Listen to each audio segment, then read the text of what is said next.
मुंबईच्या अंधेरी पश्चिमेकडील लोखंडवाला बॅकरोड येथील जिल्हाधिकारी यांच्या मालकीच्या जागेवरील तब्बल 350 एकर जागेवरील कांदळवन नष्ट करण्याचा प्रकार उजेडात आला।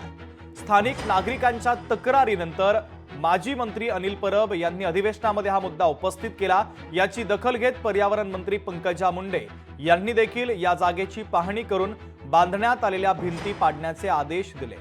मात्र त्यांच्या पाहणीनंतर या ठिकाणी अनधिकृत काम दुप्पट वेगाने सुरू असल्याचं पाहायला मिळालं। तर यासोबतच नैसर्गिक पाणी येण्याच्या जागेवर भिंती बांधण्यात आल्या असून मोठ्या प्रमाणात अवैधरित्या डेब्रिज टाकून कांदळवन मारण्यात आल्याचा प्रकार देखील गंभीर झालेला आहे। या संदर्भात अनिल परबांनी काही आरोपही केलेत। याबाबत आपण स्वतः पोलिसांमध्ये तक्रार करणार असून लवकरच या मुद्द्यावर मुख्यमंत्री देवेंद्र फडणवीसांची देखील भेट घेऊन हा सगळा गंभीर कारभार त्यांच्या लक्षात आणून देणार असल्याचं देखील अनिल परब यांनी म्हटलेलं आहे।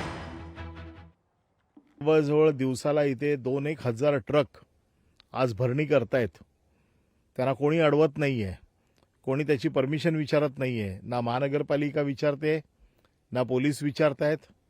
बाकीच्या ठिकाणी जरा 2 वाळूची घमेलं पडली तरी पोलीस जातात, महानगरपालिका जाते। ही कलेक्टरची जागा आहे, कलेक्टर कोण विचारत नाहीये। त्याच्यामुळे काय चाललंय हे कळत नाहीये आणि म्हणून स्थानिकांच्या तक्रारीवरून मी पुन्हा एकदा बघायला आलो की हे जे काही काम चालू आहे हे अतिशय जोमाने चालू आहे। मला माहित नाही किती जणांचे हात याच्यामध्ये ओले झालेले आहेत, परंतु चित्र तर असं दिसतंय की सगळ्यांच्या सहकार्याने हे कांदळवनाची हत्या होईल आणि ही जागा कुठल्यातरी बिल्डरच्या घशात जाईल। लोकशाही मराठी ऐका, पहा, जागरूक रहा।